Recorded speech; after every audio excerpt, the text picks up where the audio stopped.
Puputulan na natin guys ng ng dulo kasi hindi to masisip-sip, hindi matatanggal ang laman nito pagkaluto na pag hindi natin pinutulan ng ulo. So tatanggalin natin to guys gamit tong plies kasi ito yung pinakamadaling paraan.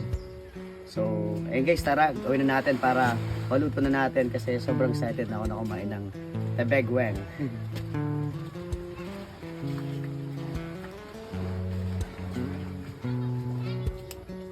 Guys, so may puti-puti pa, oh. Yan, nakita niyan. Sarap niyan, parang gatas.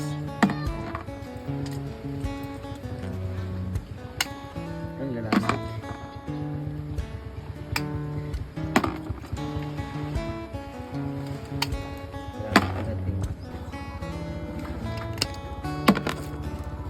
Medyo madami to guys, kaya baka hapunin tayo nito.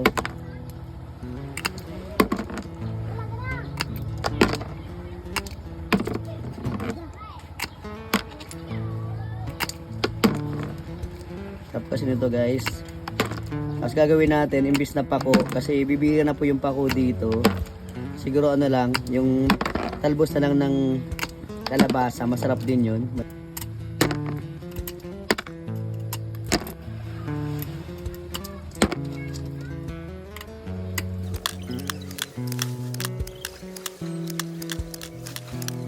Pinaka the best ito guys, kailangan yung pasukahin, yung parang bababad nyo siya ng isa o dalawang araw para makasuka siya guys, kasi para matanggal yung mga kinakain niya.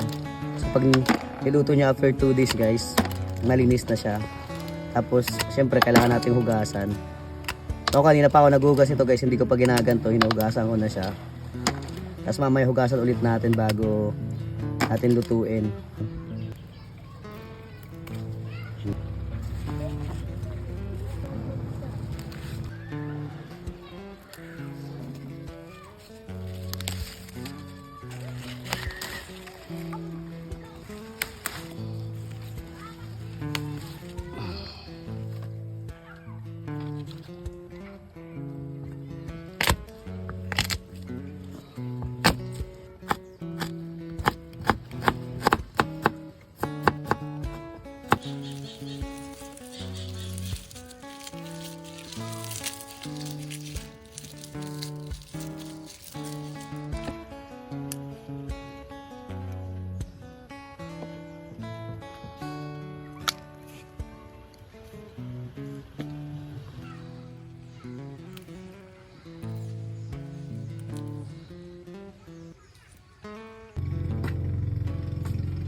Makalawang gata lang yan muna guys para maluto lang yung Tapos bago maluto yung tabagwang guys, lagyan natin yung takang gata guys. Yan, yung liputok kumbaga tawag sa Bicol.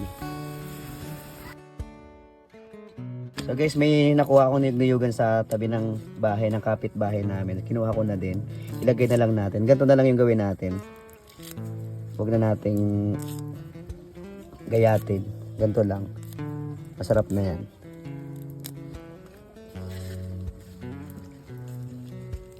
Pag gantong mga bata pa, ganito lang yung ginagawa namin. Para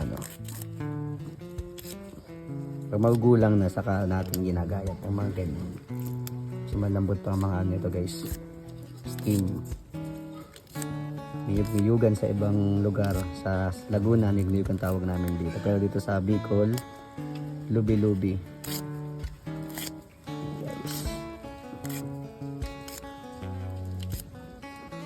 So wala kasi tayong pako. So kapalit nito ay lubi-lubi saka itong dahon ng kalabasa.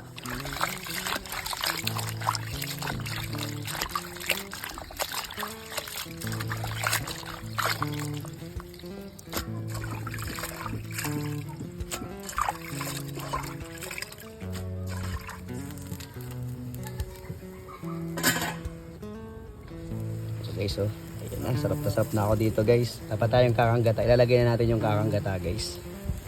Diba guys? Ano, lalangis na guys.